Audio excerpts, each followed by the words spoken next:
आप सभी इस वीडियो को शुरू से ज़रूर देखें, जो तो लाइक करें, चैनल पर नए हैं तो चैनल को सब्सक्राइब जरूर करें ताकि आप सभी को कोई भी इन्फॉर्मेशन सबसे पहले सटीक मिले।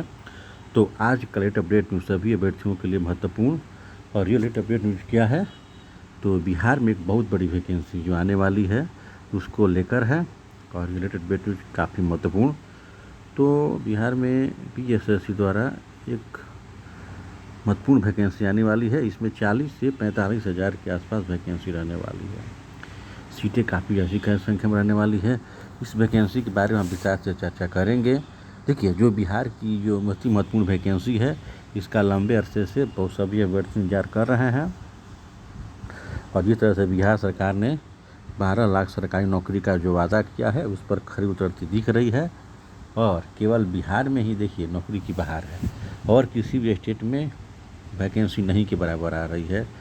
केवल बिहार ही एक ऐसा राज्य है जहां पर नौकरियों की भरमार होने वाली है। यानी 2024 और 25 आप लोगों के लिए अति महत्वपूर्ण आने वाला है और बिहार विधानसभा इलेक्शन के पूर्व आप लोगों को कई महत्वपूर्ण वैकेंसी देखने को मिलेगी। तो यह वैकेंसी कौन सी, देखिए 40 से 45 हज़ार के आसपास यह वैकेंसी रहेगी। और यह वैकेंसी कौन है, तो BSSC द्वारा आने वाली है। बिहार परिचार यानी ग्रुप डी, यह मैट्रिक पास, यह मैट्रिक स्तर की वैकेंसी है। पहले इसमें 8वां क्लास और 10वां क्लास दोनों पर वैकेंसी आती थी, लेकिन अब इसमें 10वीं क्लास के अभ्यर्थी ही फॉर्म भर सकते हैं। तो देखिए, इसमें जो वैकेंसी है 40 से 45 हज़ार पदों पर आएगी और लंबे अरसे बाद आ रही है। तो बहुत सारे अभ्यर्थी ऐसे जो सोच रहे होंगे जिनका अपर एज क्रॉस कर चुका है, तो उनको घबराने की कोई ज़रूरत नहीं है। उनको भी उम्र सीमा में छूट मिलेगी क्योंकि अब वैकेंसी लंबे अरसे बाद आ रही है। तो निश्चित तौर से इसमें क्या होगा कि इसमें आप लोगों को लेटेस्ट इन्फॉर्मेशन नहीं प्राप्त हो रहा है कि तो अपर एज की गणना 2015 से होगी। इससे पहले भी जा सकता है, यानी आप लोग का अपर एज की गणना 2015 से होगा, इसकी संभावना यानी लेटेस्ट इन्फॉर्मेशन प्राप्त हो रहा है। लेकिन इससे पहले भी अपर एज की गणना हो सकती है क्योंकि वैकेंसी लंबे अरसे बाद आ रही है। तो ठीक है, तो इसमें कौन सी बिहार परिचारी ग्रुप डी की वैकेंसी है, मैट्रिक स्तर की वैकेंसी है।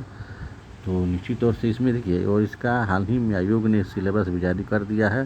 सिलेबस क्या रहे, देखिए गणित में आपको 30 प्रश्न रहेंगे। गणित में 30 प्रश्न रहेंगे का पैटर्न क्या है, समान अंक रहेंगे, LCM रहेगा, FCF रहेगा, वास्तविक संख्या, परिमेय संख्या, अपरिमेय संख्या, पूर्णांक संख्या, वर्गमूल, घनमूल, प्रतिशत, लाभ हानि बट्टा, बिक्री कर, साधारण ब्याज, चक्रवृद्धि ब्याज, समय अधूरी समानुपात, प्रतिलोम समानुपात होगा।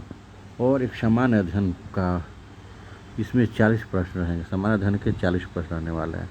संसाधन है उसके प्रकार, वन एवं जीव संसाधन, जल संसाधन, कृषि व फसलें, खनिज ऊर्जा संसाधन, विनिर्माण उद्योग, राष्ट्रीय अर्थ व्यवस्था, मानचित्र अध्ययन, संघवाद, भारत की संघीय व्यवस्था, केंद्र राष्ट्र संबंध, भारत की भाषा, लोकतंत्र एवं विविधता, भारत की सामाजिक और धार्मिक विविधता, राजनीतिक दल, मुद्दा और शाख, वैश्वीकरण, भारतीय अर्थव्यवस्था, व्यापार और भूमंडलीकरण, अर्थव्यवस्था एवं आजीविका, भारत का इतिहास, संस्कृति, भूगोल, स्वतंत्रता आंदोलन, पंचायती राज, राष्ट्रीय आंदोलन में बिहार का योगदान, भारत में राष्ट्रवाद, समाजवाद एवं साम्यवाद, प्रकाश प्रवर्तन तथा अपवर्तन, मानव नृत्य तथा रंग बिरंगा संसार, विद्युत धारा के चुंबकीय प्रभाव, ऊर्जा के स्रोत, रासायनिक अभिक्रिया एवं समीकरण, अम्ल, क्षार एवं लवण, धातु व धातु, कार्बन एवं उसके यौगिक तत्वों का वर्ष, जैव पराक्रम, जीव का प्रजनन, आनुवंशिकता एवं जैव विकास, हमारा पर्यावरण, प्राकृतिक संसाधनों का प्रबंधन, सामाजिक घटनाएं।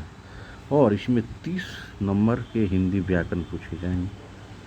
यानी एक ही पेपर एग्जाम होगा आप लोग का, उसमें 100 प्रश्न रहने वाला है।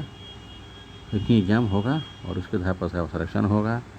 हिंदी व्याकरण का पैटर्न क्या रहेगा, संज्ञा रहेगा, सर्वनाम, लिंग, विशेषण, प्रतिविशेषण, प्राप्ति शब्द, कारक, मुहावरा रहेगा। इसके अलावा क्या रहेगा, काल रहेगा, संधि, विलोम, समास, लोकोक्तियाँ, लोकगीत, अनेक शब्दों के एक शब्द रहेंगे, शब्द शुद्धि रहेगा, वाक्य शुद्धि रहेगा, तत्सम तद्भव उपसर्ग, मुहावरे, प्रत्यय। और कक्षा 10वीं पाठ्यक्रम के गद्य एवं काव्य खंड के अंश रहेंगे। रचनाकार एक पदार्थ प्रश्न भी रहेंगे। यानी आप लोगों को देखिए 30 नंबर का मैथ, 30 हिंदी और 40 सामान्य ज्ञान, यानी 100 प्रश्न रहेंगे। इसमें इतनी एग्जाम होने जा रहा है। ये बहुत महत्वपूर्ण वैकेंसी है कि इसमें आप अनुमान का मान कर चलिए कि जो 30 से 40 लाख के आसपास अभ्यर्थी फॉर्म अप्लाई करेंगे निश्चित तौर से। यह एक मेगा बम्पर वैकेंसी होगी। विभिन्न कार्यालयों में परिचारी की वैकेंसी है। तो आप सभी को देखिए स्किल को अलग से नहीं पढ़ना है। जो अभ्यर्थी BSSC सेकेंड ईयर में तैयारी कर रहे हैं उसी के आधार पर इसका पैटर्न है। बस आपको प्रारंभिक परीक्षा में यानी एक ही एग्ज़ाम है तो प्रारंभिक परीक्षा कहिए या फाइनल एग्जाम को इसमें हिंदी व्याकरण की पहले पूछा जाएगा। तो निश्चित तौर से सभी के लिए सुनहला अवसर है और इसमें अपर एज के लिए कोई चिंता नहीं करनी है। सभी अभ्यर्थियों को अपर एज की गणना 2015 से होने की संभावना है। इससे पहले से भी हो सकता है क्योंकि वैकेंसी लंबे अरसे बाद आती है और बिहार में रिकॉर्ड रहा है कि जो भी वैकेंसी लंबे अरसे बाद आती है उसमें अपर एज की गणना बैकडेट से की जाती है। तो आप सभी के लिए सुनहला अवसर है। आप सभी तैयारी में लगे रहें और ऐसी वैकेंसी आप लोगों को बार बार देखने को नहीं मिलेगी। और ये वैकेंसी कब तक है?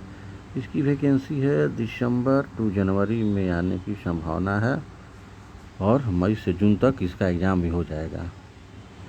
तो आपको सही रणनीति के साथ तैयारी करते रहना है। और BSSC सेकेंड इंटर लेवल की प्रारंभिक परीक्षा को लेकर बहुत सारे यूट्यूबर अपना वाला का बयान दे रहे हैं। तो इस पर देखिए न्यूज अति महत्वपूर्ण न्यूज इकट्ठा किया जा रहा है और जैसे इस पर लेटेस्ट अपडेट प्राप्त होगा आप सभी को सूचित किया जाएगा कि इसका एग्ज़ाम कब लेने का आयोग विचार कर रहा है। फिलहाल आप सभी को तैयारी में लगे रहना है। इन्हीं सारी बहुत सारी शुभकामनाओं के साथ जय हिंद।